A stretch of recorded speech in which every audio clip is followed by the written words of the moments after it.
Hi friends, how's it going? My name's Dean, joined today... Oh, fuck. No, I don't like that. Oh, shit.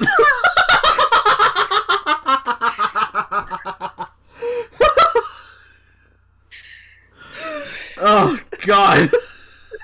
And all this time I couldn't recognize that I'm alright. Yeah, I'm alright. That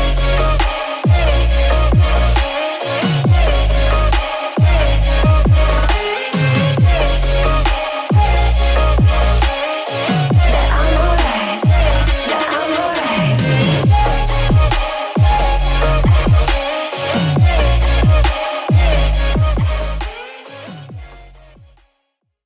Hi friends, how's it going? Welcome back to the InkGuild podcast. I'm Dean, joined today by Gabe and Alex. You guys want to quickly say hi? Hello. Cool. So today we're going to be talking to you guys about our, our world building. And it is kind of fitting that the three of us are, like fantasy writers. So we obviously have like these huge, intricate worlds. As, as a couple of us have found out, one of us has a whole big ass fucking multiverse. So we'll get to that in a bit.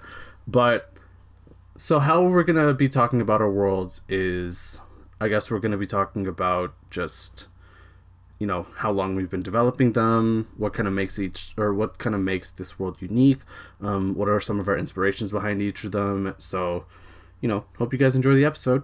So, guess without further ado, someone want to start? Okay, I guess as we did last episode, I will. Told me to go last. Yeah, okay, fine. Fair. All right, so I guess if you're still listening, I think you should know by now who has the bigger world here. Yeah, so with my worlds, it is the land, or how do I oh, great. So my book, Xeno, is set in the world of Vuhyn, which is Vuhyn. It is its own planet, consisted of 8 lands, 3 major oceans, and it's a typical thing. It's a typical Earth-like planet. So there's there's a North and South Pole, and it's within the Goldilocks zone. So obviously there's life on it. Otherwise, the story wouldn't be fucking happening. I guess just a little bit of background before I actually talk about the planet. It is, I think I don't want to say it's a direct copy of the solar system, because I haven't really thought of that kind or that big of a thing yet, but there are, so in this solar system, Vuhyn is maybe the third planet out from the sun in a solar system of 6 planets. Haven't really come up with the other ones yet, because I'm only really focusing on this one. So I developed Vuhyn with the rest of Xeno back in 2016, when I was really changing Xeno's story arc, because like I've said in maybe previous episodes, Xeno didn't start off as a fantasy story. It started off as a science fiction, and that science fiction story was set on Earth, and it didn't really have to worry too much about world building, because it was a different time period that I set it in. But I'm going on a tangent. With Vuhyn, when it was developed in 2016, I had inspirations from, I think, I wasn't too familiar with whole worlds. I knew of small little sections of Earth from Harry Potter. But I think my biggest inspiration for developing Vuhyn was from video games. I think more specifically the Elder Scrolls 5 Skyrim. Because in one section of in Skyrim, which is one of the northern provinces in Tamriel, there were 9 holds, or 9 specific regions within the game that you could play. Each one was very unique, very actually no, was there 9? I don't remember. But each section felt interesting. And for those who have played Skyrim, you know how, like, you know, there are certain things that kind of separate Whiterun from Riften, and Riften from Solitude and all that stuff.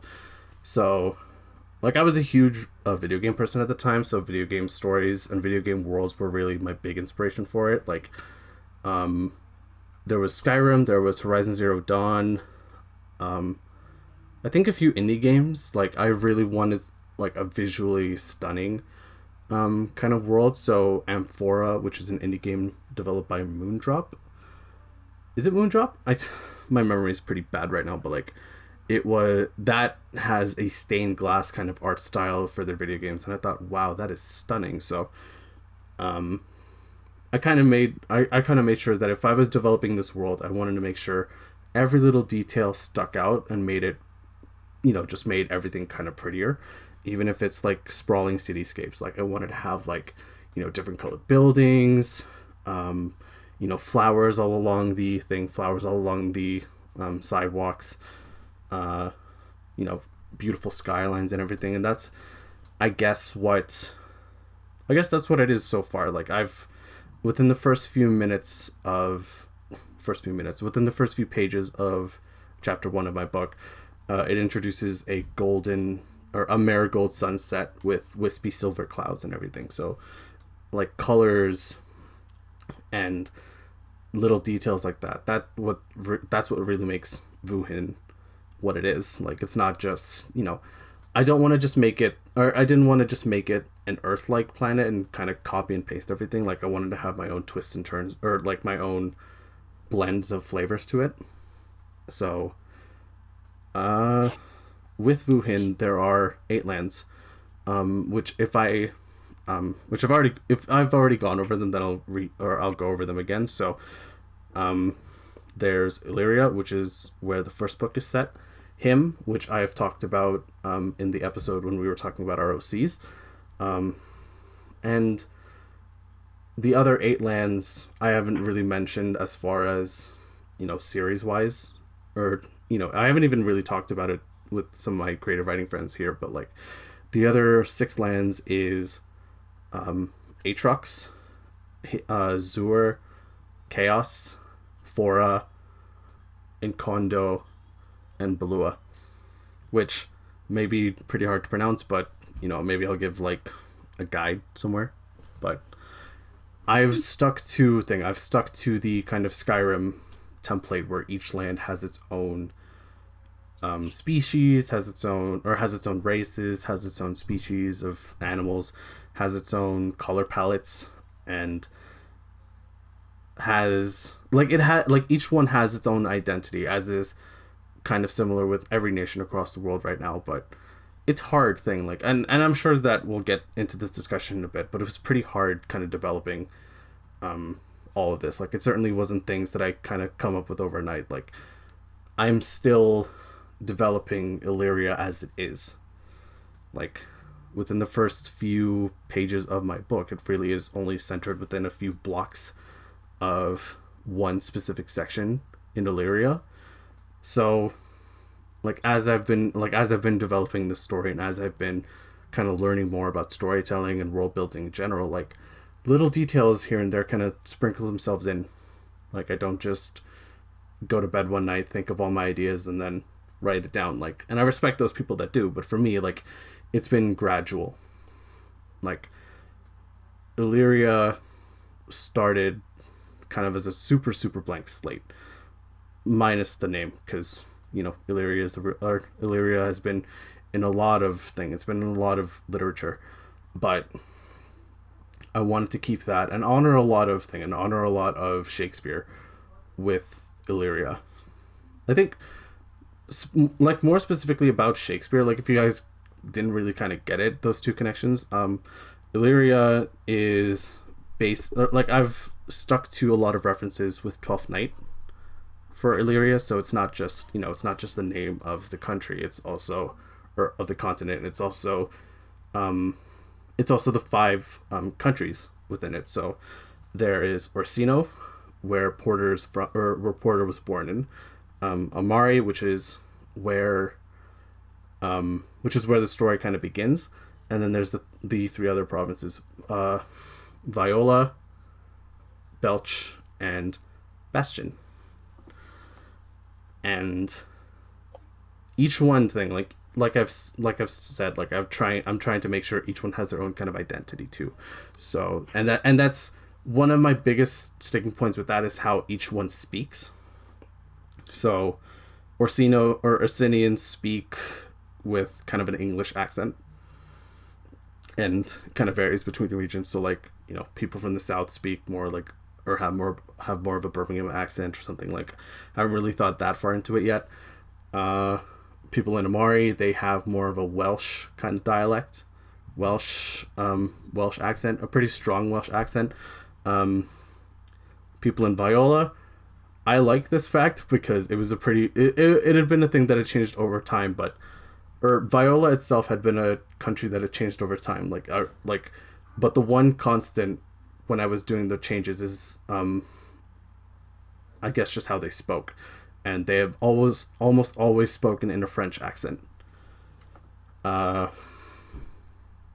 Belchers speak with a German accent, and Bastions speak with a Irish accent. And like, I know that those are kind of like cherry picking examples, but like, those are my favorite kind of accents. So had to stick true with what I liked. And I guess focusing in on Illyria, actually, like, I've tried to make sure each of the 5 countries had their own kind of signature, and I am still kind of developing everything, so that might change over time. But Amari is known as being a country full of like decadent food, really good pastries, some of the best cooking in all of Illyria. Orsino is, because it's the biggest country technically, or how I've kind of drawn the map so far, it is a very technologically advanced it's a very it's a very technology heavy country. Like, they focus a lot more on, you know, androids, like automatic cars, which I haven't really written into the story yet because I need to implement, you know, the differences between science fiction and fantasy a little bit better. But with Viola, it's a lot of grace. There's a lot of like beauty to the land, like some of the most beautiful landscapes you'll find in Viola, as well as a lot of balls. And by balls, I mean, like, you know, not, you know, but like, you know, like galas, masquerade balls. Like, I think there's this one festival actually that I've centered in Viola as like kind of my take on the masquerade ball in Venice, or the Carnival of Venice, because like, for anyone familiar with the Carnival of Venice, and if you've ever been to it, like, it's a gorgeous event, like full of color and full of life, and kind of the mystery behind people behind masks. Like, I love that so much. And then as for Bastion and Belch, I haven't really put in too much work into it yet. So yeah, as polished as I feel this world is like coming along to, like, it's nowhere near fully developed yet. Like, I haven't really thought of everything yet. Like, haven't really thought of like key specifics between each place. Like, it's still very much a learning experience, and I think once I really get to that place, then all the details will come and everything else will be fleshed over. But my world building, I guess, in a nutshell, kind of focuses on colors and key differences, as it should, right? Like, you obviously don't want to have, you know, the same places here and there, but like, I really do kind of focus in on the colors. Like, for those of you guys who have read Xeno, like, I obviously try to put a lot of focus into the colors, how everything looks, sometimes how everything smells, how everything tastes. But colors, I think, definitely, because I'm also an artist. Like, I really try to make sure, like, you can all visualize this as much as possible to, you know, obviously to your own strengths. But yeah, it's a weird thing. It's weird that I don't have much to talk about when it comes to everything else.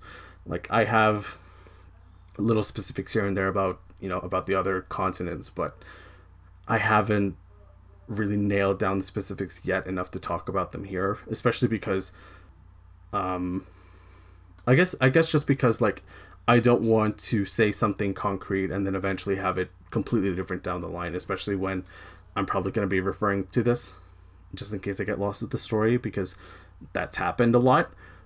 Like I think with these last couple episodes, so it was the OC episode first and then this one. These are basically my personal video diaries. Whenever I'm speaking, but like, what was that? You need to keep track of your ideas somewhere. Yeah, I mean, the public will follow along with me, and so will you guys. But and it's good to lay them out, like, to another person because it sort of makes it concrete. Yeah, I found that any idea that I shared with someone else about a story that I'm working on, I tend to stick to more. Mm-hmm. It's true. Yeah. Like, so yeah, like like I was saying, like each of the other each of the other 7 continents aside from Valeria, I haven't touched on too much yet. Like I know where they are because I've drawn a map of the globe. I've drawn what each continent kind of looks like, but the only real specifics and the only real things that I can definitively share right now is that Zur and Chaos are one land, or they share the same land, but Chaos is significantly smaller than Zur. Fora is scattered between different islands, and it's right near the equator, right near the equator of the continent, so it is, or of the planet, so it's almost always perfect temperature. Illyria is one of the more northern continents. Him is dead set right at the equator. So, and then in terms of races, there are, I guess there's the standard 8 of them right now. So there's the Illyrians, the Hymnics, Zurans, Chaotix, Atroxians, Incondos. I haven't come up with a proper race name for Incondo yet, but I'm still working on that. Beluans and Forix, which each one thing, like I'm trying to differentiate between the 3 of them, because so far, the Illyrians could be technically classified as the humans of a fantasy world. They're the humans. There's key differences, obviously, but I guess that's the perfect roadmap to start. Hymnics are wood elves. By technicality, they are wood elves, but I'm trying to work in, as I've said last episode, where I'm trying to work in a lot more of traditional pre-colonization Filipino ancestry and heritage and tradition into that, because I believe that's a cool thing. I believe that's pretty cool, and I want to learn more about it, and I also want to implement that into the story so more people can know about it. Zur and the Zurans started off as high elves, as I've said last episode, but over time I wanted to make them more different. I didn't want to just make them like the kind of like Middle Earth the Middle Earth elves where like they're immortal, and golden hair, almost always beautiful, stuff like that. I didn't want to stick too closely to that because elves, I guess in my opinion, are kind of overdone. And I wanted to make them unique. So they started off as high elves, but I'm trying to make the Zorans at least completely different. And on that, Chaos and Chaotix, they started off as dark elves. But I am working my way into making it more unique. And if you guys if you guys are welcome to hear about that, then I'll go over it in a minute. But when it comes to Forix and the land of Fora, they are nymphs.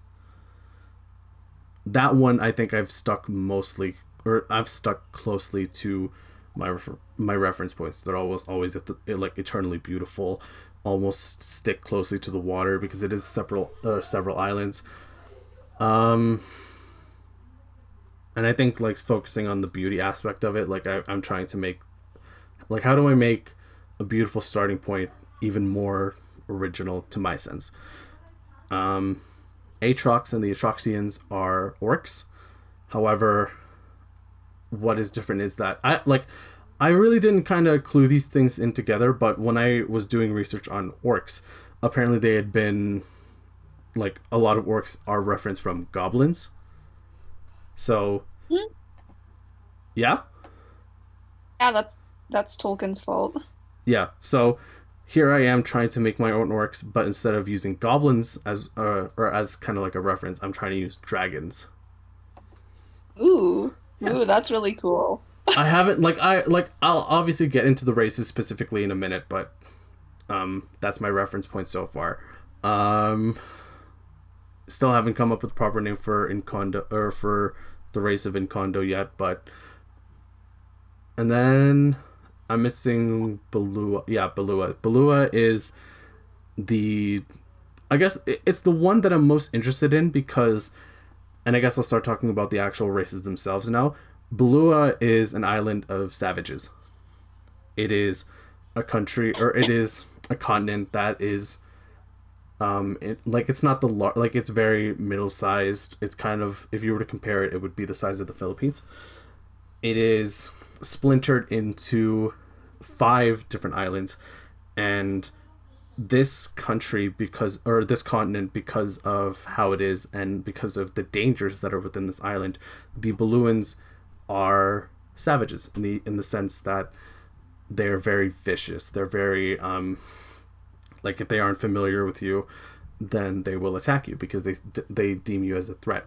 I haven't gone into specifics yet because I really want to make sure that these savages don't offend anything, because races over the years have been labeled as savages, and I don't want to disrespect anyone, so I want to make sure that the savages that I create, like, they don't, they aren't sticking to any racial stereotypes or anything, because that's the last thing I want to do.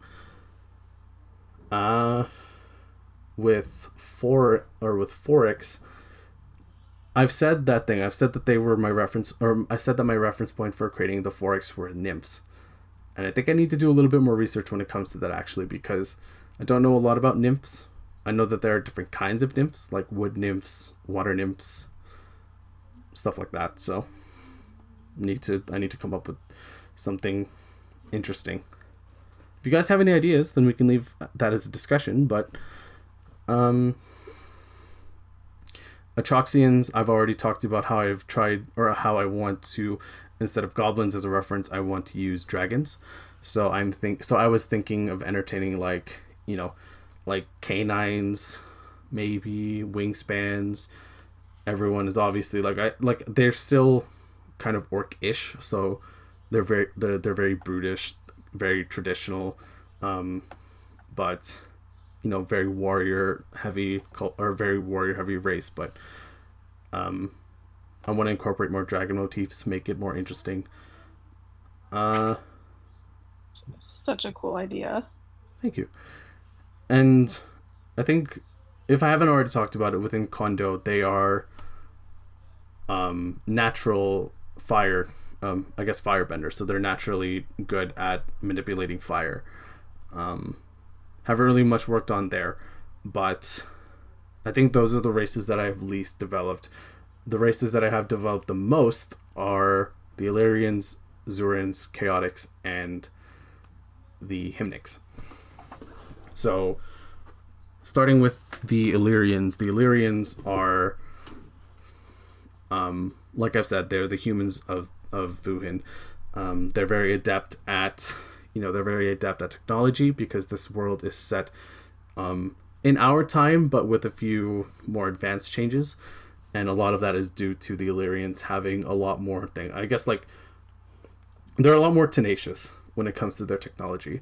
They have self-driving cars, security cameras, cell phones, Bluetooth devices, even though they're not called Bluetooth. I guess other things too. I in early drafts of this, I've incorporated like mechanical animals stuff like that, but I want to make sure that this like technology and or like science fiction technology and fantasy elements blend together really well, because if it doesn't, then I've written a bad story or I've wasted good concepts. Hymnics, I've already said that I want to incorporate a lot of, you know, traditional Filipino or traditional Philippine motifs, such as, you know, like heavily tattooed bodies, I guess dances, like honoring the Philippines before it was pre-colonized. And I guess like how is it that, you know, how is it the descendants of Aboriginals from Philippines, like how have they kind of maintained that culture? And I definitely need to do a lot of research on that. Like I need to really look into everything. Like their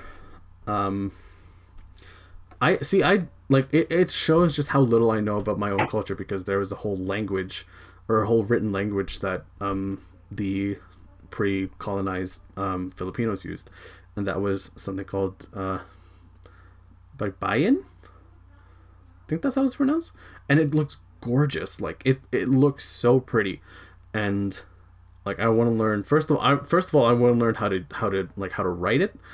But once I do know how to write it, then I'll obviously try to incorporate it into my story. And that's for a later book down the line. Oh, it is really pretty.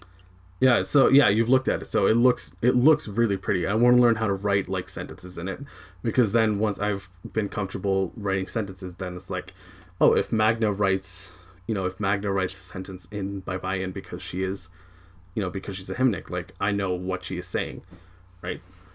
I guess it's just a me thing. Chaotix started off as dark elves, but I've since tried to make them a little bit more unique. So when it comes to the kind of elf structure, you know, you have the pointy ears and whatever, but with dark elf or with the Chaotix, I've eliminated ears in general and I've replaced it with bone kind of going along the forehead. And that's how they think, like it's some kind of like they listen through vibrations through the bone. I don't know how that works, but like I'll get there when I get there. And like on top of that too, like each one has fairly like, you know, like fairly like blackish skin. So I'm not deviating too much from the dark elf structure. So, you know, a lot of blackish skin, very either like midnight black or ash. And what's also cool about it is that they have horns, and it's easy enough to tell if you are if you're a male or a female in chaos. So if you're a male chaotic, you have horns pointing up, and if you're a female, you have horns pointing down. Haven't really like I need to define like how that'll all work, so that'll be through character sketches. And I think that's it for chaotics. With the Zurans, though, that's where it's most interesting to me, because Zur is a huge land, or at least how I've drafted it in early maps. So, and how I've organized it is I've split up the giant land into 4 separate subcontinents. Each one has their own specialties. Each one has their own army of silos, which I've talked about in a previous episode. And something that I really, really want to get properly done before I even get to that book where I debut Zur is artificial life.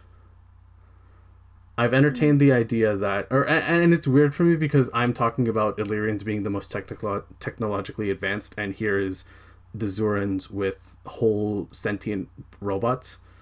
But I'm thinking like, what for this subcontinent? I was thinking like I've thought up in my head that this subcontinent and its races were completely wiped out at one point, and in order to honor their memory, a lot of their DNA was picked out through fossil, or picked out through like coffins and, you know, dead bodies. And with the help of the Illyrians, Zur now has completely thing. Like they have their own, they have artificial life walking around in, or yeah, they just have their own. Like these people are brought back, but not through flesh and bone, but rather through metal and a lot of technology, which haven't really gotten there yet. Like if you guys are familiar with Overwatch and look up the design for Echo, then you'll probably know what I'm talking about. So not quite thing, not quite human, but they do exist.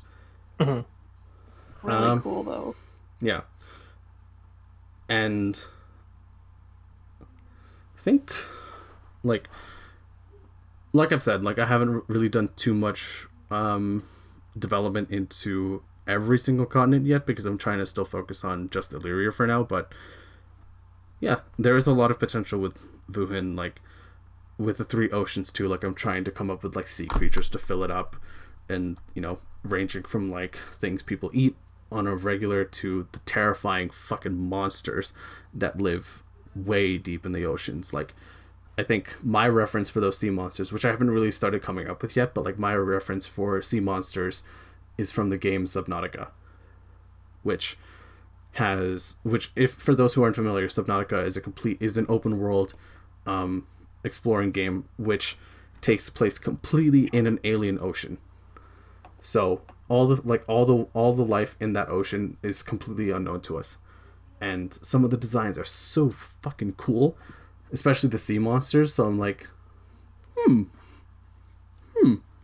maybe these things will kind of clue me in on how I'm gonna start filling up I guess just like not just the oceans, but like the land itself. So yeah, do you guys have any questions? I don't think so. Like if you guys were listening in, like if there's something that you wanted to kind of elaborate on, or like you want me to kind of explain more or something, like if there was something cool that you wanted me to talk about. I'm just thinking this is gonna be a really long episode. Oh yeah. That's great. But no, that sounds so cool. I remember the first time you sent like the map to the group chat. And like I saw that like all the names of Illyria, I immediately got the reference to 12th Night. Because I performed it when I was in grade 12. I did too. My drama. Yeah, I played Viola, so I played Antonio. Characters, yeah. So I thought that was really cool. But yeah, hearing like all the details of how the different countries and stuff and all the provinces, and that's really cool. I love hearing about other people's world building. So do I. So that's why we're here. Gabe, how about you? Is there anything that kind of like caught your attention when I was talking about my world? No, I forgot what I was going to ask. I'm sorry. Yeah, that's fine. So that happens. Yeah. So I guess for you guys, because you have seen some of my character drawings so far. Porter is an Illyrian, she is an Orsinian, and on top of that, well, aside from Porter, Magna is a Hymnic, so kind of retains a lot of the things about Wood Elves. So, you know, pointy ears, kind of or a lot shorter than most of the races, and an archer, because Wood Elves are typically archers, and you know what? Archers are sweet, so that's why I always pick a Wood Elf in Skyrim. And then Brit Omaya is a Zurin. Just to, you know, and then on top of, you know, I need to then introduce the other characters because, well, I don't want to get into that territory yet because I don't want to kind of put that out there so far before I even, you know, I don't want my mouth to speak before my brain does, but yeah. I think that's it. So I'll pass it over to Gabe, talk about his world, or one of his many worlds, if he's developed more than one. I've only developed one for my fantasy. It's called Ylldrix. It's spelled Ylldrix. It's made up of 16 4 different continents.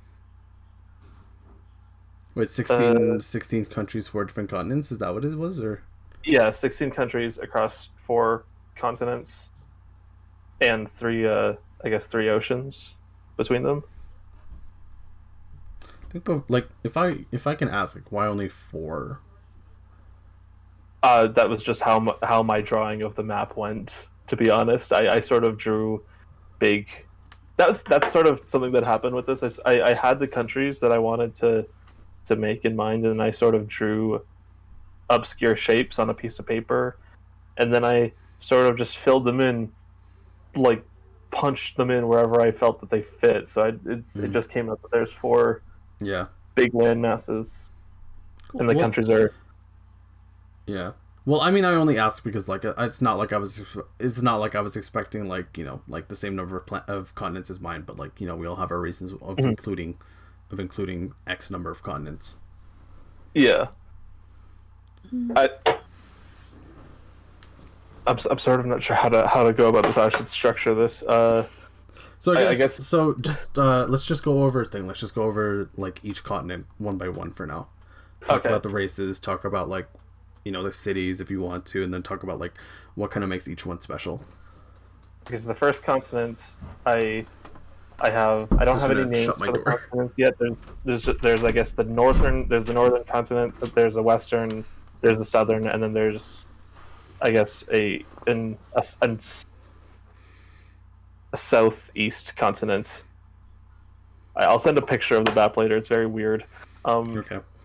The first one I'm going to talk about though is the North Continent, because that's where most of the books take place. The countries in there are Argentus, Obsidia, Titania, Sea Mason, Diabel, Songwood, and Cavendale. Nice. Good name. I love the names. Argent- Very good. Thank you. We love the names. Southeast is it's a very small continent. It's just made up of the country Glassiver. The southern continent is made up of Ryko and Wander. And the western continent is split between Lancaster, New Haven, Arclight, and Venora. I'm skipping a couple because they're very small and don't really contribute much beyond just existing, but yeah. I guess I'll start with the northern continent as a good place to expand upon. So my races are admittedly a little bare bones. I took a lot of inspiration, I think, in how I went about this world from Game of Thrones, where I was more I had less of a lean on races and more of a lean on like how these countries are. So my races are pretty basic. You got your standard orcs, you got your elves, you have your humans, and there's a race called the Mystics, who are essentially mages. They're classified as a different race. They're how Ylldrix works is that most people. Sorry, what's up? Sorry, it's just that like I'm thinking about it. There are mystics in my book too, but they're completely different. Cheers. I shout out to that. How the world in Ylldrix works is that most people are proficient in some form of magic or another, but most people can only do one magic. They only have one certain ability that they can do. Mystics are a race of people who are proficient in several abilities or are extremely proficient in their specific art, in their specific gift, I guess you could say. And you have demons. I'm using demons very loosely here. They're not like creatures from hell. They're not succubi. It's basically a jack of all work. Yeah, it's just a term that you're using right now, but you'll eventually like I'll come up with something better later. Yeah. Yeah. Okay. Yeah, it's the same with me. Like how I started off with like, you know, the basic wood elf, high elf, you know, dark elf kind of templates, but then eventually kind of made it my own. And the last two are are vampires and reavers, which is sort of the last one being what the series is named after. Vampires are very not like how I guess vampires are they control basically one of the countries I mentioned earlier was Titania, and vampires that's around the world of Ylldrix. That's sort of known as the Vampire Nation. It's a country that's essentially entirely controlled and operated by vampires. It's very northmost country, so it's basically the only way to live a full lifespan up there is to be impervious to freezing cold temperatures and to become a vampire. You'd have to sacrifice your ability to use any form of magic to become a vampire, but it's a small sacrifice for not freezing to death. Yeah, I mean, you go out one way, you go out the other. Just one's a little bit worse. All right, so seems like we can break down the conversation into 3 different parts. So I guess let's just focus on, how do you pronounce it, or the continent name, just so I don't mess it up. The world is called Ylldrix. Okay. No, but like this first continent that we're talking about. I don't have a specific continent. It's just the northmost continent, or the country. The country is called Titania. Okay, so I guess just talking about Ylldrix then. So like, how did you? So we can talk about like the names, and then the races, and then some of the inspirations behind it. So I guess just starting off with the names, like there's some pretty cool names in that. Like, how did you come up with? Like, what were your kind of like? Did you just kind of go on a website and just generate the names, or like, is there some kind of significance to them? I think a lot of my process involves like coming up with it. It either starts out with, I'll start with a real word and then I'll turn it into gibberish, and then I'll just try to amalgamate that gibberish into something that sounds like a reasonable word. I remember Ylldrix started out, that whole word has gone through a transformation through my writing of this, because it started out as a character's name, and then eventually I changed it to a country's name, and then I swapped it out to make it the world's name, because I was like, that just sounds, I guess it just sounds cooler as a world name than a country name. Fair. It's pretty cool. Lancaster as a country is pretty like Western, I guess you could call it. They're sort of a facsimile of like America and Britain as one country. And Lancaster is a name of a German airplane. So I was like, hey, if I want to make these guys, I figured like it'd be a good way to sort of illustrate the militaristic nature of this country, associate it with something real. The Lancaster is also one of the families involved in the War of the Roses. The British War that Game of Thrones was inspired by. I did not know that. No. The Lancasters versus the Yorks, I think. I have my history correct. So it's also a British noble family name. Yeah, I wouldn't know any better, so I'll believe anything.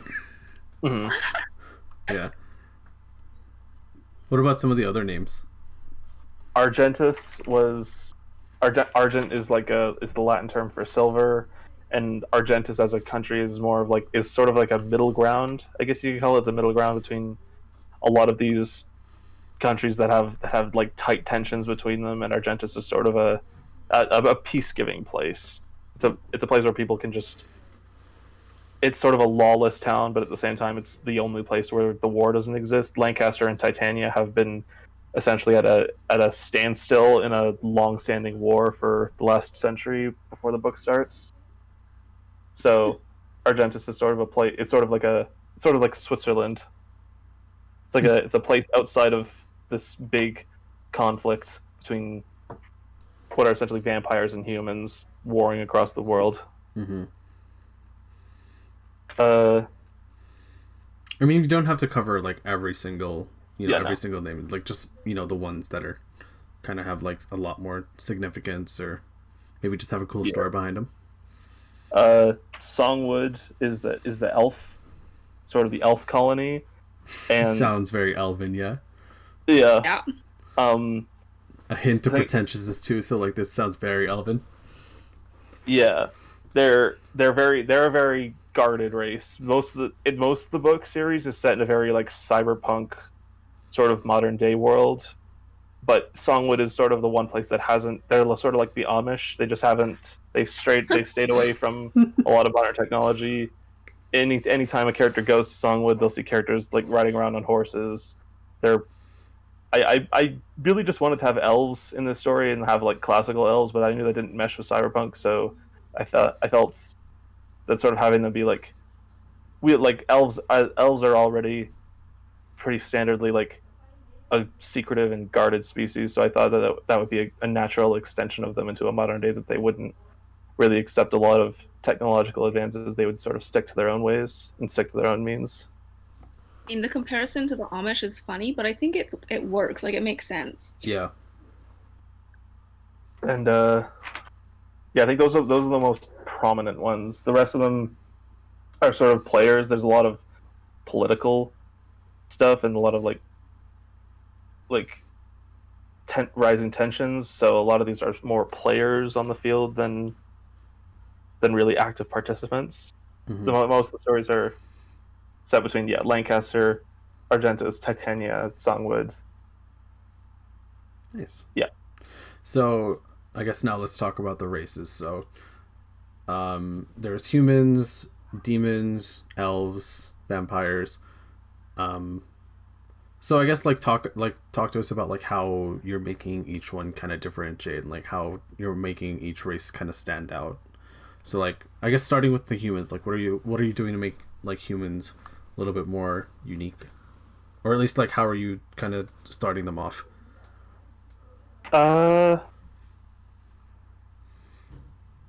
You got me. I think I don't know. I think whenever I approach humans in the story, they're sort of like a non-starter. They're characters who they have very little magical ability. They have very little.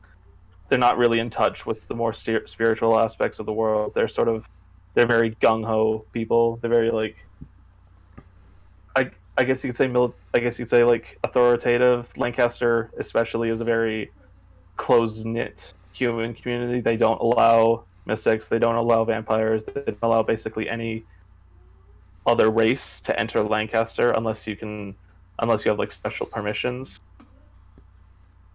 See, that makes them pretty cool. Yeah, I guess the orcs live on a volcanic island in the northmost part of the world, a frozen volcano. Oh, that's sweet. Orcs. I wanted to have orcs in the story mostly because there was one character who I just wanted to be an orc. But orcs in general have sort of faded out of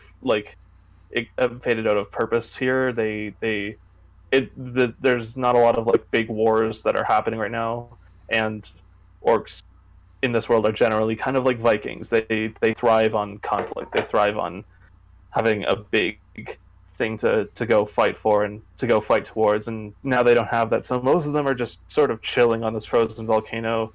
They're just hanging out. They're a very peaceful community. They deal a lot with herbs and stuff. The natural herbs and the natural resources that come out of this volcano.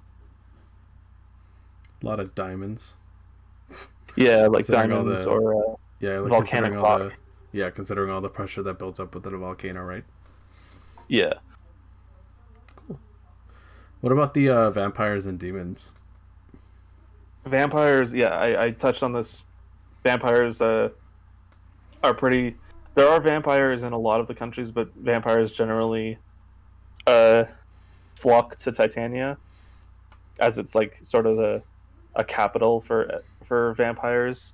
They're observers of there's 3 religions in the world, and they're observers of a religion called the Thomists, which essentially a lot of them believe that the world was created by a blood-soaked raven, and that there's one vampire who is chosen basically once per millennia as an emissary for this creature. They're called the Blood Ravens. There's a Jesus-like figure for them. They believe that there's one special chosen vampire once per century or per millennia.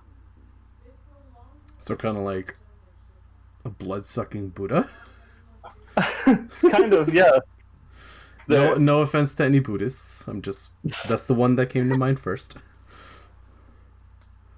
Because if you're talking about one every so often, or not every so often, one every 100 years or 1,000 years or something like. It's not really at a set point in time. It's basically whenever the last one dies, and vampires will live for. They don't live forever, but they can live extremely long lives. Mm-hmm. So yeah, so that's why I'm thinking like the Buddha. After one passes away, then another one. Actually, no. Is that the Buddha? No, like I know that I know about the Dalai Lama. I think maybe that's it. When the Dalai Lama dies, then another one is then it's reincarnated into another person. Yeah, I think that's the the same one I'm thing thinking with about. yeah, or the Pope, or a lot of religious figures will have like a singular icon that they will flock towards, who's essentially like a messenger for their god. Yeah. And whenever the last one dies, a new one is chosen. Only this is a much slower process. The current Blood Raven has, according to legend, been alive for the last 1,000 years, and no one has seen him for most of that time. So most of the vampires are sort of aloof. They don't really know what to do. They are sort of following the teachings of the rulers in Titania, who want to go to war with Lancaster, and Lancaster very much wants to do the same. They believe that they're like the next step in human evolution. They're creatures who they can't do magic, but they can do other things. They can live for much longer. They can naturally feed off of and kill wild animals, whereas humans require weapons to kill wild animals. A vampire can really just go and attack a deer and they have dinner. Humans need weapons, and so they view humans' need for weapons and magic as a weakness, whereas humans view that their ability to sort of create tools and use magic is their advancement. So the people of Lancaster believe that they're the ones who are the correct step in human evolution, that the vampires are sort of a backwards thing. The mesh between humans, especially the leaders of Lancaster, believe this, that the meshing of cultures between humans and demons and orcs and elves has led to the vampire's existence, where there's this creature that doesn't follow what humans are and is sort of a mesh between human and demon. Damn, it's got quite a lot of lore to it. I'm impressed. How long have you been developing this world? I want to say since 2014 I started writing it. Shit, that's been quite a while. I think like that's 2 years over, like 2 years up from mine. So I started my development around 2016. So yeah. Well, it's interesting because this didn't start the way this started. I think I mentioned this before. This started out as sort of like a Hellboy thing, where it was set in the real world, but then all of this was going on as like sort of in an underground way. yeah. And then I think at a certain point, that was something that I was into in high school, and then I think when I graduated, I sort of stopped being it. Like I still like Hellboy, and I still do like urban fantasy. But so I'm not knocking that. I just think that wasn't something that I wanted to do with this story. So I sort of started developing, like what if these races had some of their same principles, but on a more global political scale, and they weren't set on Earth. It was set on this completely new world. Yeah. Yeah, I like that. That's how, I guess, a lot of fantasy worlds kind of start.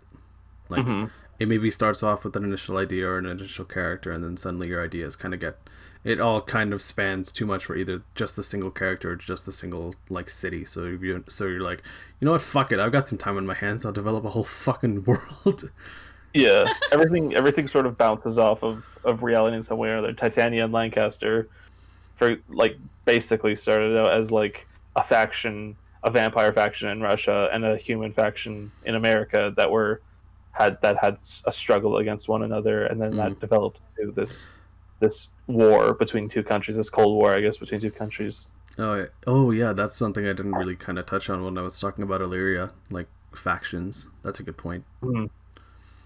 That's impressive. So you like, when it comes to like factions, like, are you talking like, like kind of more fantasy factions, so like assassin guilds, thieves guilds, stuff like that, or like?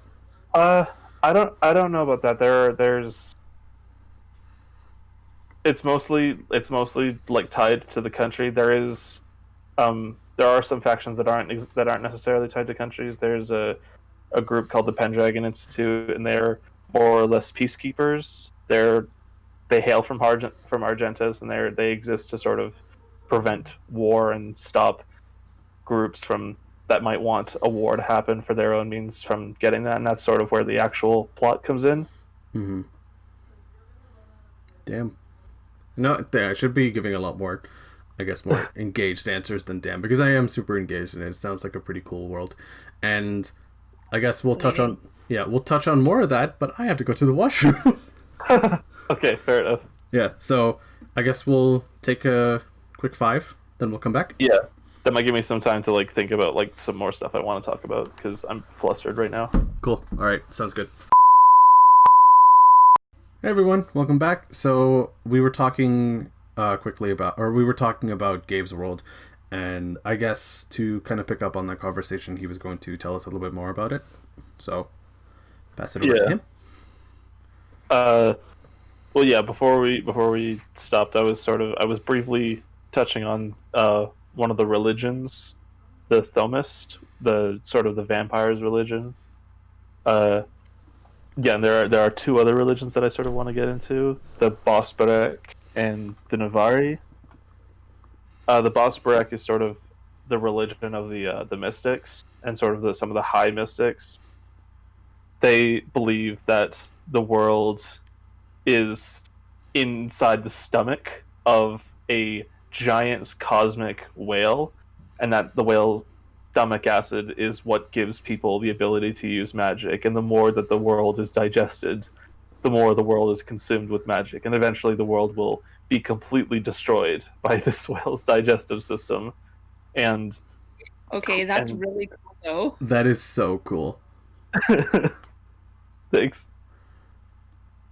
And like when you were talking about like mystics, I'm like, damn, that's already cool enough, but like that's what they fucking believe in? Holy shit, that's awesome, dude. I always Thank love you. a good whale.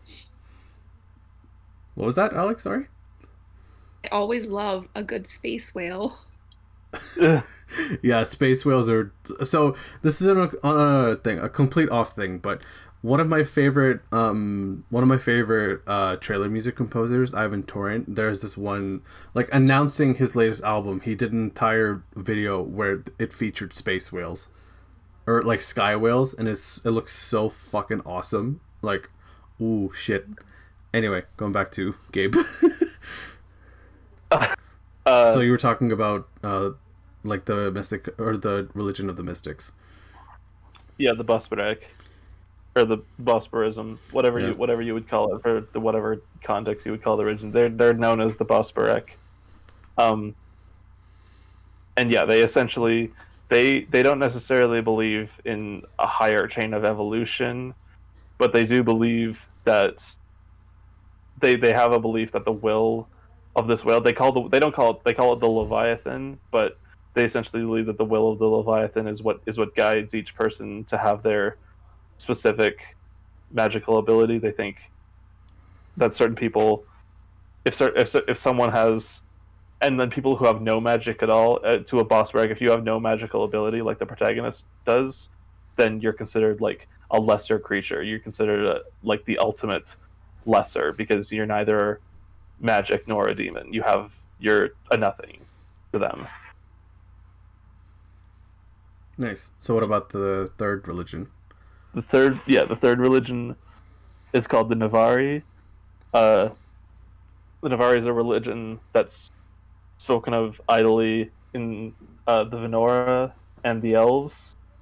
They're 2 very separate and distant lands, but they both sort of believe this, in that at the bottom of the universe there's a world, there's like a wormhole surrounding a celestial tree, and any person who dies at the moment of their death, this tree will judge you, and it will judge who you are, and depending on what the tree's judgment is, you will either be born again as a new life in the world, or you'll be cursed to wander around this wormhole for all eternity.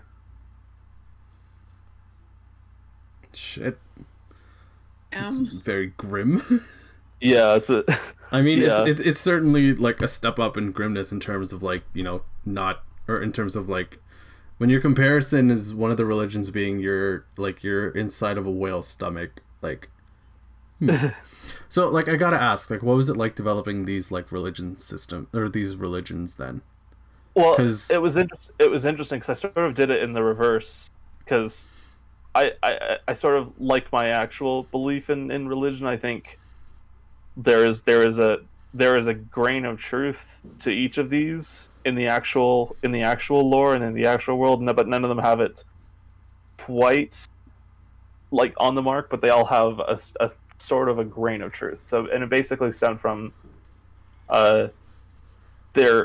from three specific pieces of lore in the world, which is there is a celestial whale creature that is sort of wandering around the cosmos, and how that works is that its scales fall off, and its scales sort of powder in the atmosphere, and people who it attaches to have magical ability, and sometimes you get more scale whale stardust than others, and that's how you get mystics. The Blood Raven is a real creature, and there is an actual godlike raven, but it does not carry its view through other people. It's basically just this observing raven at the top of the world that exists, and there is a tree at the bottom of the universe in a sort of a separate realm called the Abyss, and when people die, they do end up in this place, but it's not so straightforward as you're judged right or wrong from there. It's more of a character based thing than that. But essentially my process was I took three large chunks of the more cosmic scale of my lore, and I said, like, okay, what if people had access to this inside my world, and like how would they interpret it? How would would people interpret it? Like, how might people interpret certain like strange events, and how might people take them and apply their own context to them? One of the big things of the Navari is the most common religion amongst humans, and much like Christianity, the Navari is a religion that is based heavily in like you either do good and you will be divinely rewarded, or you do bad and you're punished for all eternity. Mm-hmm. So the people of Lancaster especially have sort of twisted Navari text to sort of mean like you have to, if you're not a human, then you're cursed to go to hell, and if you don't follow like human tradition and human law, then you're cursed to go to hell, essentially. Damn. Yeah, I ask because like religion systems, magic systems, like that's its own conversation, right? But like it certainly does take a lot of work. Like for like I guess I completely forgot to bring it up when I was talking about my world, but with my religion system, and I'll be brief with it. So it's essentially it's essentially just under the gods, the 9 gods, and each one has their own. So each kind of each kind of race believes in either one god, multiple gods, or maybe none at all. But I haven't really kind of worked out that kind of atheism yet. But as of right now, it's there's only one way to earn any of the gods' favor. So it's you either do good, and you're rewarded up to heaven, or you do bad, you're going down to some forbidden place, which I haven't really worked out yet. I don't want to like closely tie it to hell yet, because when it comes to demons, I will work on that in a separate thing. But like, yeah, like there's something that's just as special when it comes to a religion system as compared to like a magic system, because they both really do influence a lot of like a lot of the world building in your story, as well as just how do your own kind of characters react to it, right? Yeah, It's true. I've had a couple stories where I've forgotten about the religious aspect at all, and then I like think about it, and then I like develop the religion, and it completely changes so many aspects of the story, because religion is so ingrained into a society. Like customs and holidays and stuff are all built around religious beliefs. So if that's something that you really need to take into account when you're world building. Yeah. So, I guess, Gabe, is there anything or anything else kind of cool you wanted to share about your world, or Uh, do you want to just get to the main event? the main. I guess I could talk. Nah, now let's get to the main event. All right. So, Don't diminish your world, guys. no, we're not doing that. I'm just saying that, I know the worth of my world building. I know the worth, or like Gabe's worth in world building is great. But the thing is, and for those who have been listening here, like, we have joked about it before, but Alex here has been developing her world for quite literally years, like a lot longer than Gabe and I have, more than definitely. And I when think it's been about a decade for this one. About a decade. yeah, like my thing, like Vuhyn for me is only like 4 years old Yeah. in its creation. Gabe's is like what, like 6? I want to say 6, but Yes. in honesty, Ylldrix has been a thing for like the past 3. Yeah, stretching a decade, like there's got to be so much worth talking about. And you've even said it too, like you have universes. There's a multiverse. Like, where the fuck do we even start? I'm only going to talk about the one because otherwise this would take like another like 3 hours and we don't have time for that. It depends. I Can do another episode about it. I would not complain. I like Yeah. talking about my world. All right, world building episode part 2 coming soon. All right. All right. So which is this one world you're going to be talking about then? So the world I'm going to be talking about is called Katariana. It's like the main planet. It's a planet in a solar system. That's yeah. It's like the main planet. It's not the only planet in the solar system with life. But it's like the one that I've put the most effort into. Oh, Georgia. Okay. I was just like, something happened. Sorry, I'll continue. It's the main like world that I've focused a lot of my world building and a lot of my stories on. So, I'm actually gonna change it up, and I'm gonna start with the races because the races are actually kind of where the world started for me, instead of like the continents and stuff. And so I just like wrote them all out and counted them, and there's apparently like 16 races. Jesus. Which is a All lot. right. Yeah. Like, oh, this is like, for the record, this is like different races, as in like fantasy races, not like human races. Mhm. But there are also, those kinds of races in this world. Like it's a double race thing going on. It's Yeah. complicated. Well, that's why we're talking about it. So like when you're talking about like so 16 races, so 16 fantasy races, so like how, like what kind of spectrum are we talking here? Like they're all kind of humanoid, so a chest, 2 arms, 2 legs, a head, kind of like in that structure.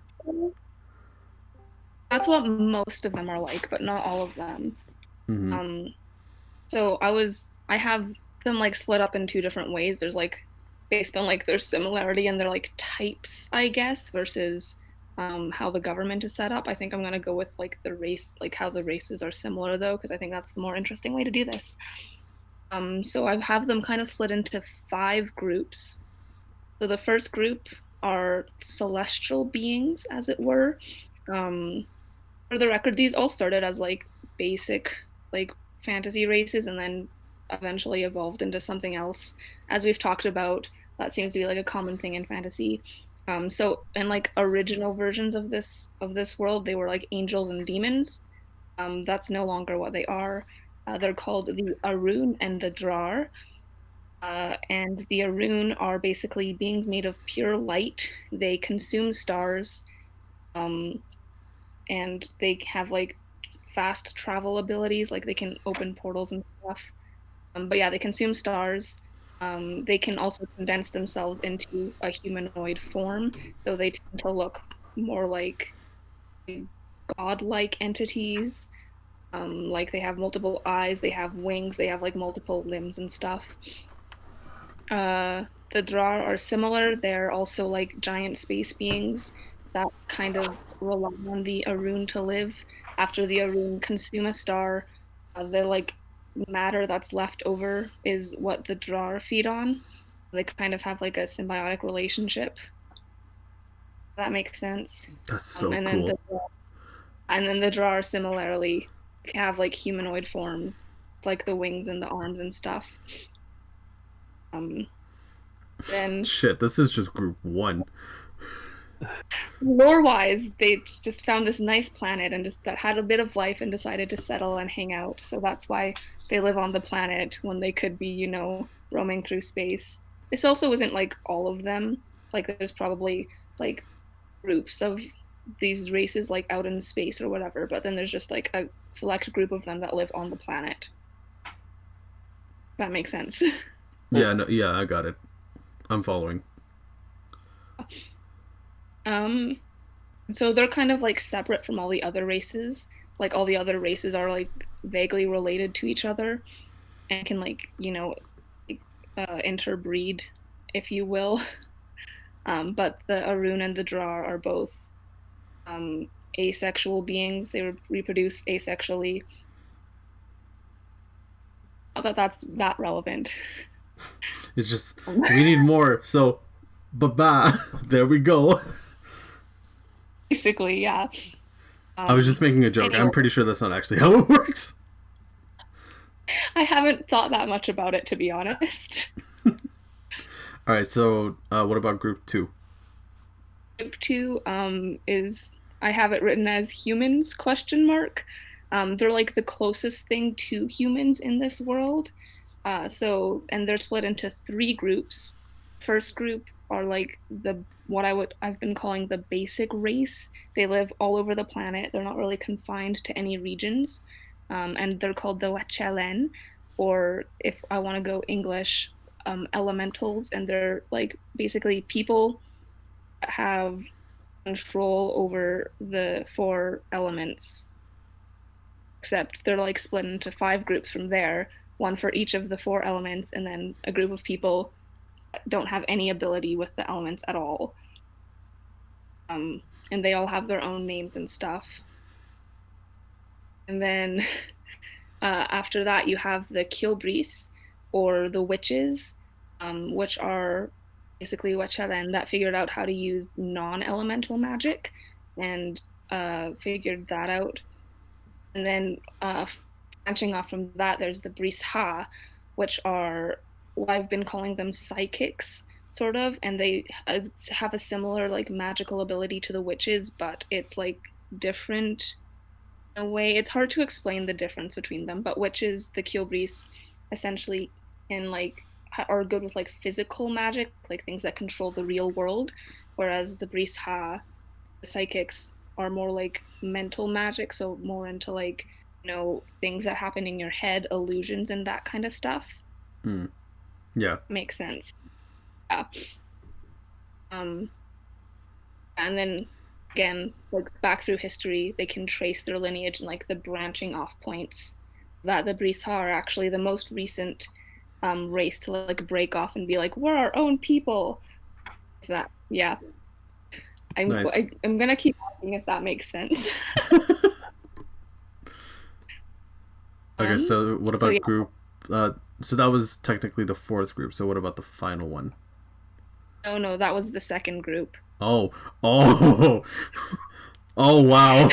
Okay, that certainly humbles the scope, because I thought you were I thought you were already on group 5. Nah, fuck, Jesus. All right. No. The Okay. third group are the beast walkers, as I've been calling them, otherwise known as shapeshifters. Oh shit! Shit, that's There's sweet. like 6 of them. So like, yeah, this is your basic like werewolf kind of, but not like, you know, controlled by the moon cycle werewolf, which would be really difficult considering this planet has 5 moons. Oh my but- god. Okay. So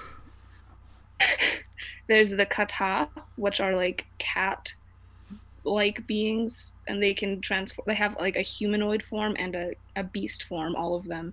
The Katath have a cat form.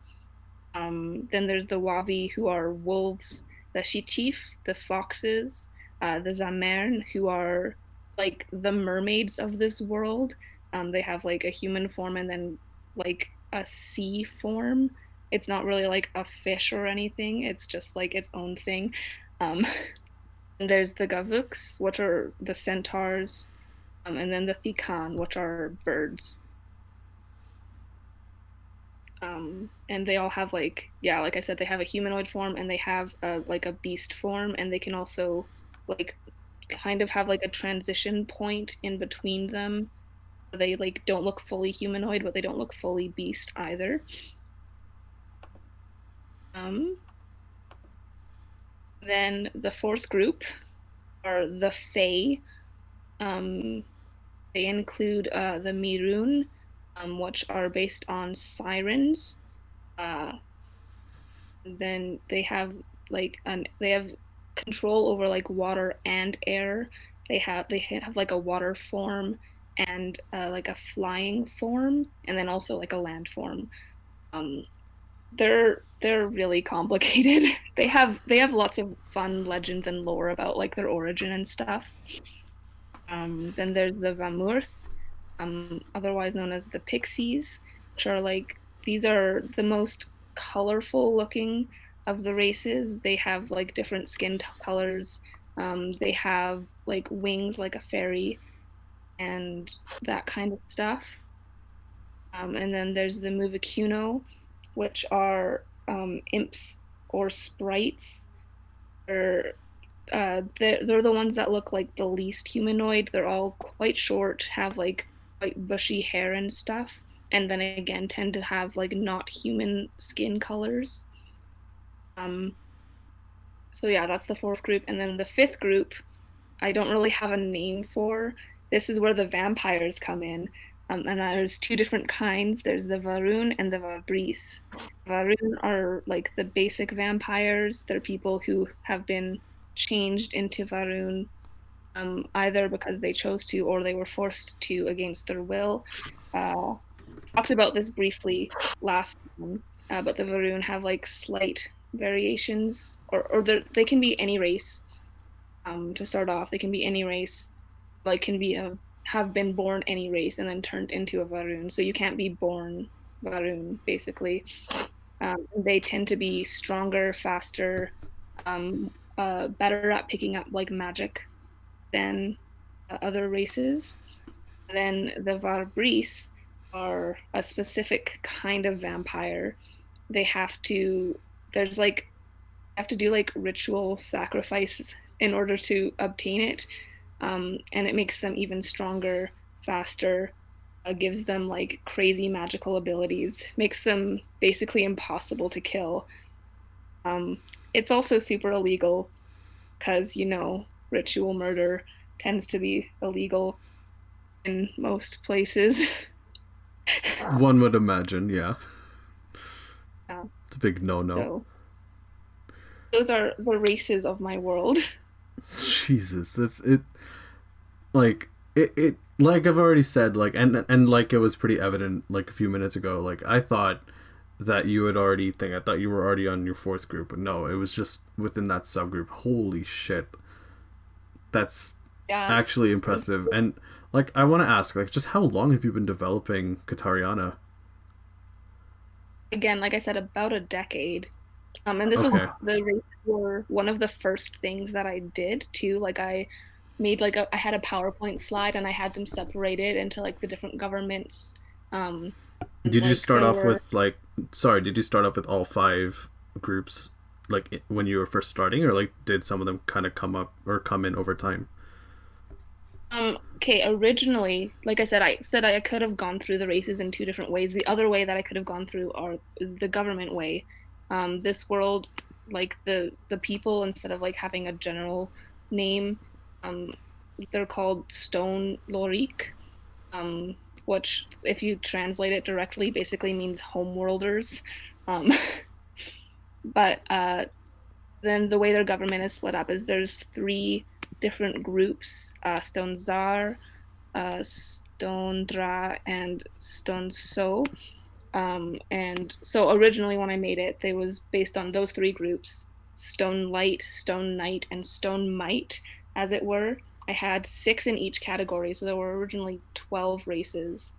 And then the Stone Knight were like the good guys, Stone Knight were the bad guys, and Stone Knight were the people that they didn't really know if they actually existed or not. And then that's changed over time. Yeah, originally there were most of the ones that I have existed then, but then there were also a few other ones that didn't, or that I had before that I ended up getting rid of because they were like weird or I didn't like them, and then a few that I like added.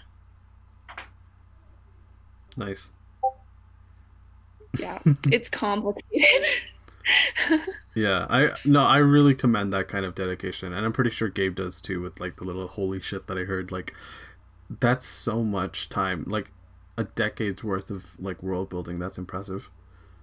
Like, Yeah. so I guess like if you want to touch on the races a little bit more, we can move on to like talking about like the actual like planet itself, because I really want to get like a good scope of like everything, or like of the planet, because the races, I feel like that's its own conversation. Definitely, if we do a part 2, like we'll really focus in on each one specifically. But like, yeah. So if there's any other kind of information you want to quickly talk about when it comes to the races, then. There's not really. My world is pretty modern, so the races aren't, most of them aren't really confined to an area. They live like all over the planet. So the only exceptions to that are the Thikan, the bird people, have an island on one of the continents. That's basically just bird people that live there. And it's pretty isolated from the rest of the world. Like, they still participate in the government and stuff because, you know, they have to, but otherwise they're pretty isolated. And then the Vabris, because, you know, their existence is against the law, they also have a little island in the northern sea that they confine themselves to so that they don't get killed on sight or arrested or anything. Damn. Well, shit. I guess now let's just move on to talking about like Katariana, the planet itself. So, with 5 moons, and I guess just to like it helps me kind of visualize a little bit better. So with 5 moons, that's kind of like the planet would be significantly bigger than Earth then. Not too significantly. See, I don't actually understand how space works that much. It is bigger than Earth, and it's also a little further out in orbit, so like it has a longer calendar year. Like, I don't want to focus too much on like the space of it, but like when it comes to 5 moons, it is like a planet would be significantly bigger. Like, not too much, because when I think of Jupiter, I'm not saying that that Katariana is as big as Jupiter, but Jupiter has 4 known moons, and I think maybe 80 additional ones. Like, it's that fucking big. And it's not as big as Jupiter. It's Okay. also like planet, so it's not like a gas giant or anything. Yeah, I'm just like, it's just for me to kind of help, or it's just for me to kind of visualize it. Fair enough. Mine also has 4 continents. There's like the North continent, there's the South one, and then there's the two like big ones that are kind of like make up most of the world. And the world is split into 6 what I've been calling unions, or like, you know, it's like, well, you know how like Europe and Asia are technically one continent, but then we separate them into Asia anyway. So like the 2 big continents are kind of like that, where they have 2 separate like unions on both of them. And then there's 6 unions in total. There's Oja, which is on the west continent on the south. There's Azat, which is the largest union. It's on the east continent on the north. We've got Drinak, which is the southernmost continent. There's Jadin, which is on the east continent in the south.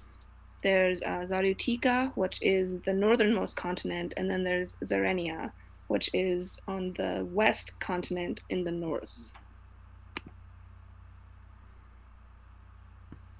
Holy shit. All right. Uh. So I guess like if like talking about the talking about the 5 different groups of races, like where does everyone kind of fit along, or where does everyone kind Okay. of belong? Yeah. So like I said, they're actually pretty spread out, but each of the races has like a government who's like in charge of the race in general, if that makes sense. Mm-hmm. My government system is like really complicated. So starting at the top, the Arun are their capital is in Zarutika, which is in the north. I actually and hold on, I can actually pull up what their city name is Zarunia. And I've actually this is one of the cities that I actually know what it looks like, because the Arun are beings made of pure light. They don't live in like houses. They actually have like these large white orbs that they can like absorb themselves into that serve as their homes. And so the city of Zarunia is basically there's one large white castle covered in ice, and then it's just surrounded by a ton of like white glowing orbs. That's what it looks like. Yeah. Shit. Like it's like I'm sitting here visualizing it. Damn, it looks stunning. It's a good visual. I really like it. Yeah. The Drar, their base of operations is on the opposite side of the planet, down in I remember my own continent names, down in Drinak. Their city is called Nodisht. Um, I don't know what it looks like, unfortunately. Uh, and the Wetchelen actually have 5 different bases of operation. So the Wetchern, which are the people that don't have control over any elements, their city is called Noivo, and it's located in Azat, which is again on the east side in the north. The Neothalen, which are the earth elementals, they are in. This is so complicated. Why did I do this way? they're in. They're in Jadine. Their city's called Wachir, and they're in Jaleen, which is again on the east, in the south. The Folulen are the fire elementals. They're in Zarenia, and their city is called Dranok, and Zarenia is the west and the northwest union. That's probably a better way to phrase it. The Shikalen are also in Zarenia. Their city is called Hantris, and then the Zuxolen are the air elementals. Oh, the Shikalen are the water elementals. Did I mention that? I don't think I did. And then the Zuxolen are the air elementals, and they're in Drinak, and their city is called Lin. Kyobris, the witches, are also in Azat, I think. Their city is called Kano. The Brisha are in. Like I said, this is a terrible way to do this. Brisha are in Oja, which is the southwest union, and their city is called Kita. Then we have the Beast Walkers, Katath. The cats are in a city called Katasin, which literally means cat city. By the way, very original name. And that's also in Azal. The Wavi are also in Azat. Their city is called Ulvi. The Shichif are in Zarenia. Their city is called Krishana. That's one of the ones whose name did not change when I changed all their names a couple years ago. I'd like to get into that too, actually, yeah. Just how, like... So, I'll let you continue, and then we'll talk about something else. Yeah. I'm like halfway through this list. It's okay. Halfway through, okay. Listen. The Zamarin are also in Zarutika. They're the mermaids. Their city's called Teme. The Gavuks are in Oja, I believe. And their city is called Farempa. The Thikan, again, the bird people, they're also in Azat. Azat is like the most populated. It's the biggest, so there's the most of them are there. And their city is called Slintasin, which is Blue City. It's on Blue Island in the Blue Bay. The Mirun are in Oja, and their city is called Miren. Vamurth are in Zarenia, and their city is called where did you go? Ribarda. The Muvakuno are in Jaleen, and their city is called Kailon. I can pronounce my own names. And then the Varun are in Ylldrix, which is also the capital of Zarenia. And then the Varbris have an island called Rutasin,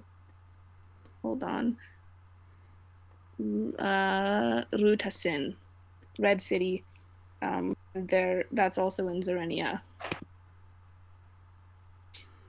Holy shit. So they're pretty spread out. I didn't want to have too many in like the same area.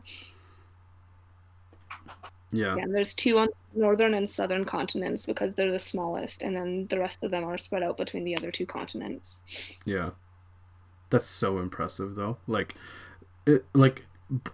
excuse any kind of cynicism that my voice kind of carries, but like, you know, I've been sarcastic my whole life basically, but like genuinely, it is actually incredible just how much work you have been putting into all of this. And like, I guess what I wanted to ask, like in a decade's worth of work, like just how much has really changed in developing this, like developing like the whole continent and solar system and everything, like how much has really kind of like changed since you first started? Surprisingly little, honestly. I actually still have my original map, I think, if I can find it. But I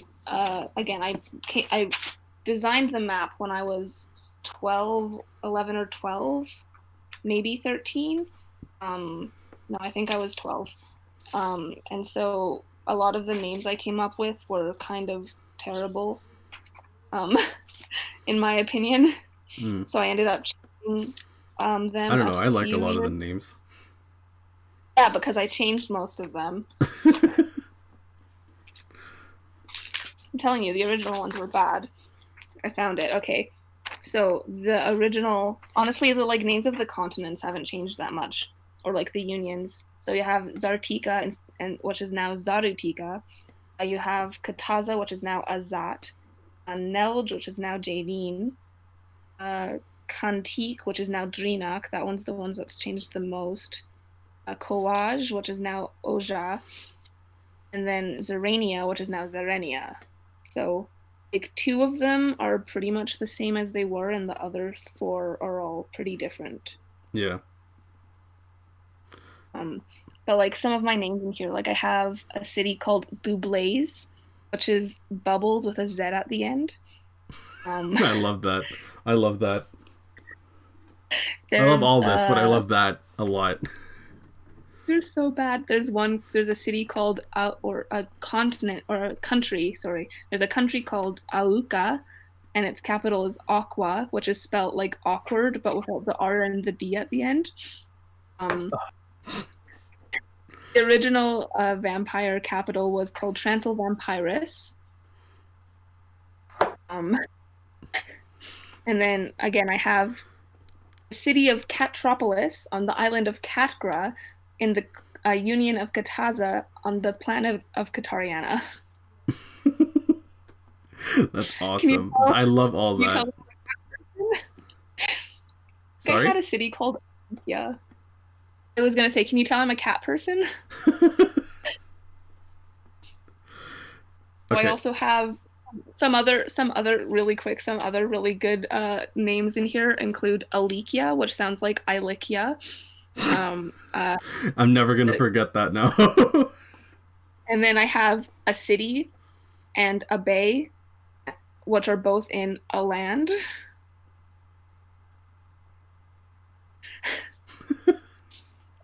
Nice. Yeah. Nice. So basically, I changed all the names to make them better Yeah. because they were bad before.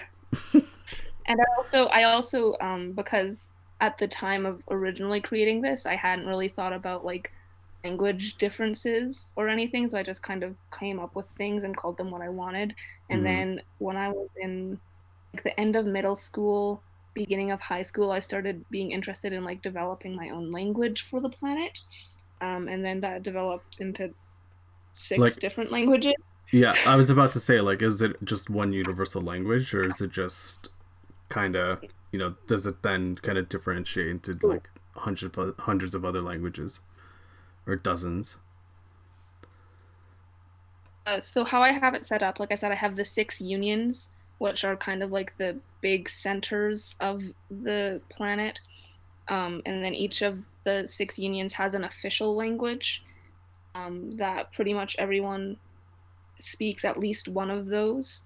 Again, we were talking about this earlier, but language and like bilingualism and multilingualism and stuff are things I think personally should be encouraged in society. And Absolutely. so, um, you know, when you're world building, you have an opportunity to project your ideals onto the world you're building. Yeah. So multilingualism is highly encouraged on my planet. So most people speak multiple languages, which will be one of the six like major languages. And then there's also, all the dialects and stuff, because having only six languages on a planet this size is extremely unrealistic. But I'm forcing myself to only focus on six because that's already too much.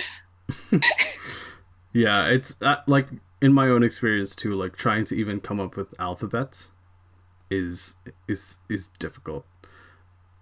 Like Yeah. I've So, 6 I've languages is already 6 more than I have. yeah, I because know. But yeah, my point with this was I like started developing like the ideas of languages, and then I started figuring out like what kind of sounds would be like fit into them. And then when I started renaming the countries and the like locations and stuff, I had like the languages in mind so that I could make the sounds and the names fit and like sound like distinct to the regions. hmm If that makes sense. yeah. Well, shit, it's some serious work. Like, and I'm sure that, I guess, segueing into my next question, like, what were like coming up with all that, there probably have to have been some kind of like inspiration or some kind of interest that were driving your creation of Katariana. So like, what were some of the things like that kind of that kind of influenced you and like inspired you to create a certain race or like a certain island or a certain continent or something? Like, I think like one of them you had already shared, like you're pretty obviously a cat person, so I can understand like a lot of that stuff, but like what about everything else? So I was actually thinking about this when you were talking to Gabe earlier. Um, so when I was in grade 2, I think, my school, like my class did a project where we had to like draw a map of a place and like add all the details, and we're basically learning like your basic cartography skills. Yeah, Um, I've never done so that. Sounds cool as fuck, dude. anyway, I was like that precocious kid who was like, "Hey, can I do like a country I made up?"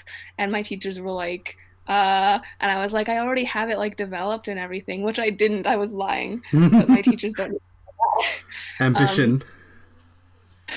and so like I made my own like country, um, which I think I still have it somewhere and like all the stuff I have from elementary school. But I think my inspiration for that, which definitely, because this was like my first time like making a map of a world that I had invented, and it was inspired by two book series, which are Vicky Blum's Unicorn series, and then Bruce Coville's Unicorn Chronicles. I also had a huge unicorn phase in elementary school. Um, Magical horses, absolutely. I can fuck with that.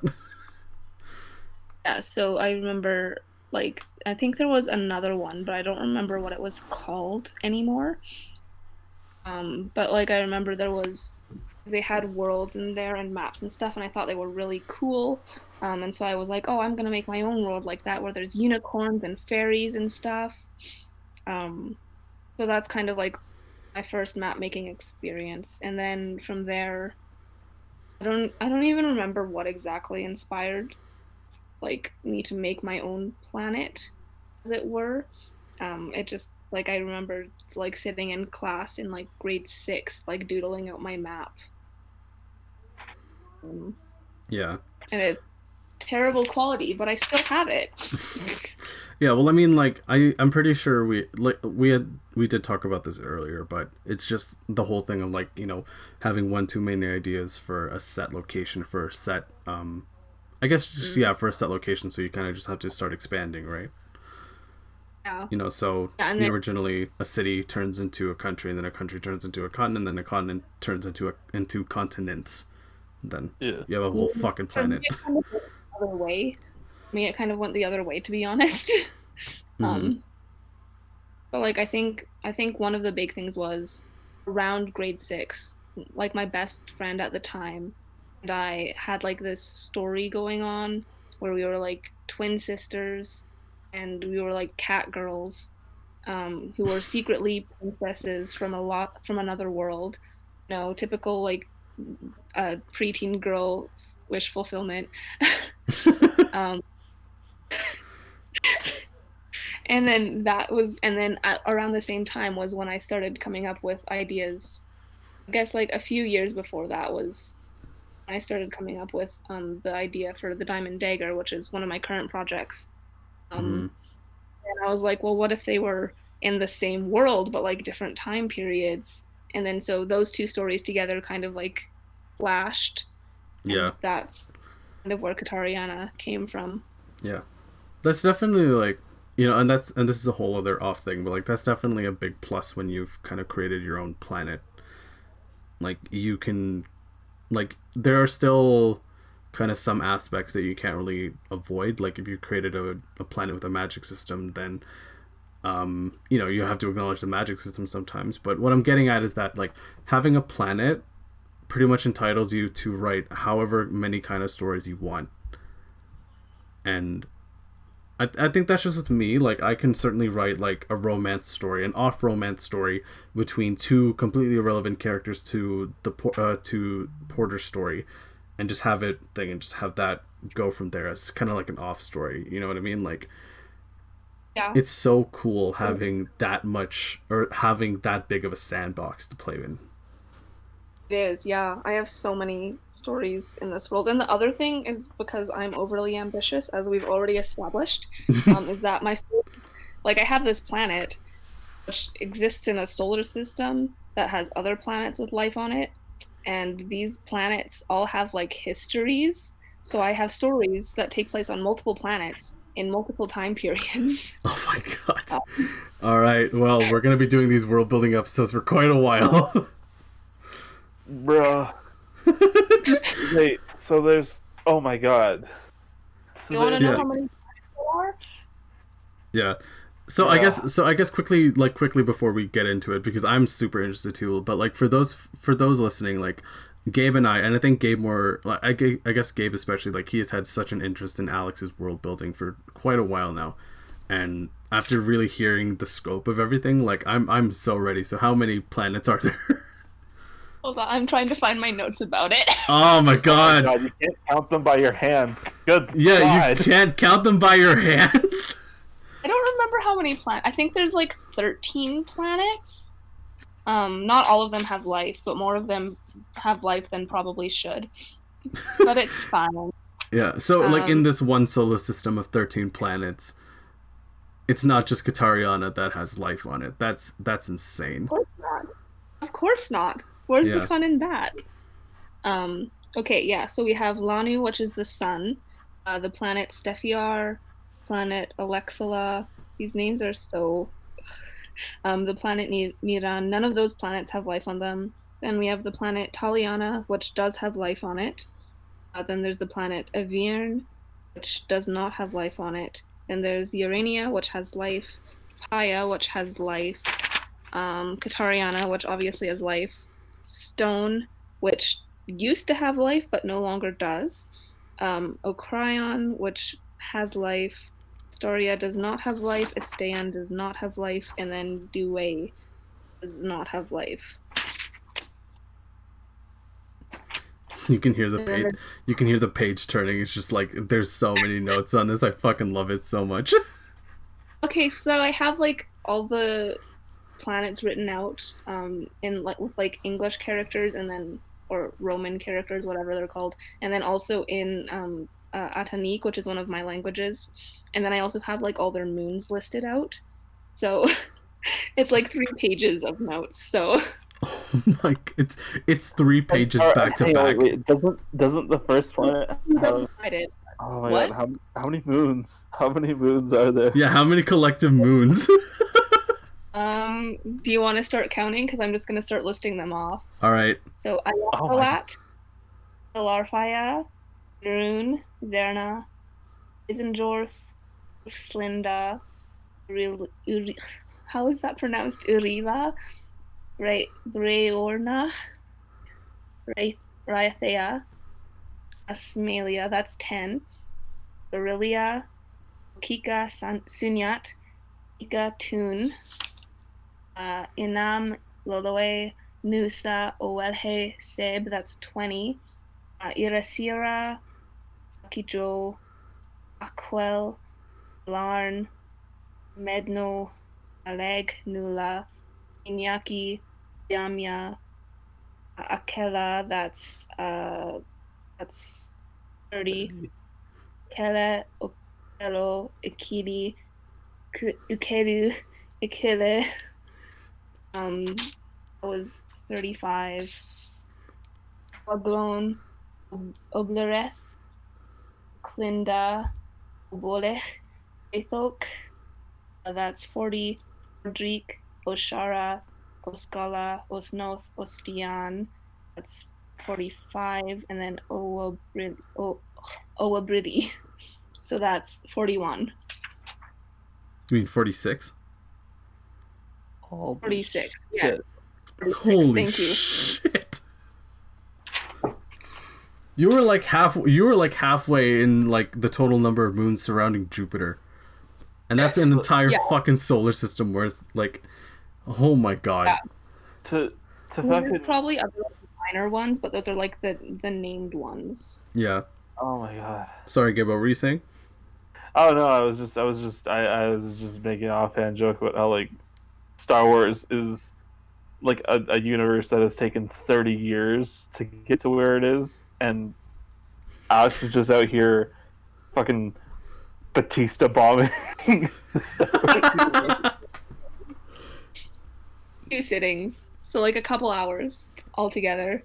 Oh There's my also god. 2 like very bright stars that are notable, the evening star and the morning star, because I'm original and I changed their names, so this is out of date. No, that's That I original. Hold on, I can find this. I saw it earlier when I was digging through my notes. And then the other 2 stars are called Malach and Kanahe. See, does everyone understand why I said this was the main event now? Yeah. That's insane. Like over 10 years worth of work pretty much, and it's like, yeah, Gabe is right. Like Star Wars as a whole other off thing, but like Star Wars is like each movie kind of centers itself around like what, maybe 1 to like 4 planets.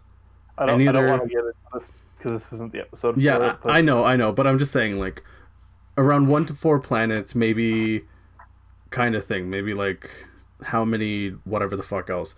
And Alex has done so much world building that those fucking movies could never. Like each one feels super interesting too. Like I don't know much about the other planets, but like I definitely know a lot more. Like it definitely feels like there's so much work already because Katariana feels so fleshed out. Like there's I have still 2 that are like decently fleshed out, which is Paya, which is the fairy planet. And then not no, Paya's not the fairy planet. Paya's the planet where I do all my D&D stuff.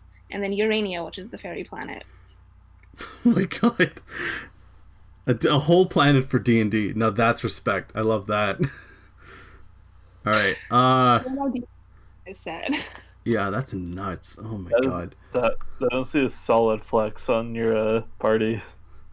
Yeah, just like be like, oh yeah, I've got characters with these stats. I've got characters with this stats. Be like, this character comes from this world, and then you just pull out your fucking planet. Be like, square up, bitch. The fuck.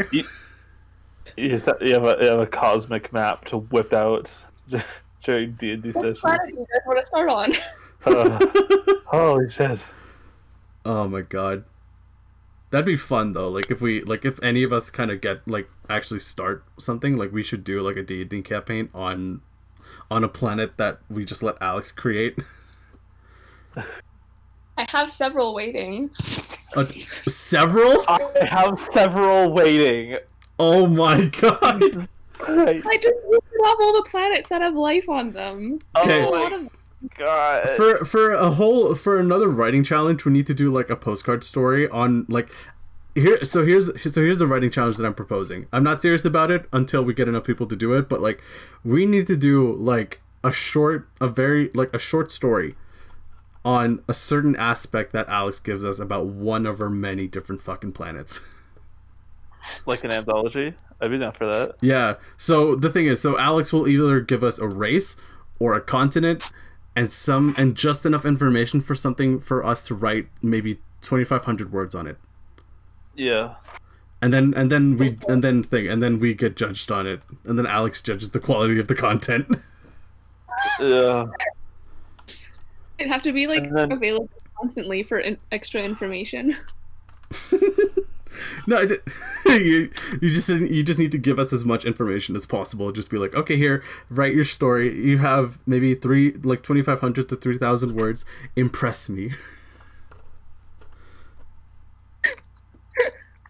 See, now I'm actually really contemplating the idea, and I'm down for it. But I guess that's a. All right, so for those of you who are just listening in, Alex has just changed her name on the Discord to God of the Multiverse, and I 100% agree.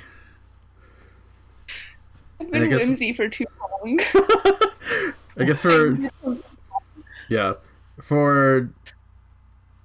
know what? I guess that's how we'll end it. Alex is God of the Multiverse, and that's how it will always be for us and for you guys. So that brings us to the end of another episode of the InkGuild podcast. All of our information obviously will be in the description. And I think as our final kind of like sign off, I am super, super like invested in, I think, every kind of world building Alex does. So, I guess let's each name one aspect that we have heard so far that really kind of hooked us in. And for me, I think it's the fact that you've got multiple stories set in or you've got multiple stories on this one planet. And it's not just because I'm like, I do that too, but like it's just how fleshed out the planet is. Like, holy shit, there must be like hundreds of stories, or dozens of stories probably, that I'm just super interested in, because it's like, you know, the Diamond Dagger is in one story, but then you have like time skips to another time period, and it's like, oh, here's a whole other story that takes place on the exact same fucking planet, but it's completely different, kinda. And that has me so interested. Like, I'm so intrigued. Gabe, how about you? What's one thing about Alex's world building that really kind of hooked you in? I think for me it was sort of along the same lines, but it was something you said almost offhandedly that sort of made me fall back in my fucking chair when you mentioned that some of these stories are set like between these planets in different time periods, and I think I just fell back in my seat because I'm like, wait, these planets are not only so many of them, they have like distinct histories enough to write them in different time periods. And I was just like, Yeah. Yeah, it's the kind of speechless where you're actually still trying to say something, but you're just not even comprehending properly. Yeah, I feel that. Yeah, it's so. I think for following episodes of. Fair. Oh my To god! be fair, Katariana is the only one that has the history. Okay, none of the other ones have quite that much. They will though, knowing you, they will. Probably, yeah. Yeah. I think we need to think. I think as a feature series, we just need to have an episode, or we just need to have a mini series of Alex just explaining her worlds. Katariana is one episode. This planet is one episode. This planet is one episode, and then it's just like Yeah. I think I could do only one episode on Katariana. I could do like a whole series on just Katariana. season 1 of Alex's world building is just Katariana. That needs to be a fucking docu-series. I'd watch the fuck out of that. Alright, well, with all that being said, thanks everyone for listening in. Join us for whatever stories we come up with next. Have a good evening, everyone. Stay safe. It's a very hectic time right now, so hug your loved ones. Tell people who appreciate it, or tell people you love them. Hold people close, and I guess for all the storytellers out there, just you be you, honey. All right.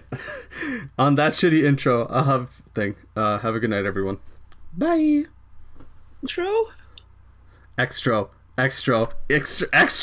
outro. Oh my god. All right. That outro. All right. Well, anyway, That extra was pretty extra. with all that being said, have a good night, everyone. Bye.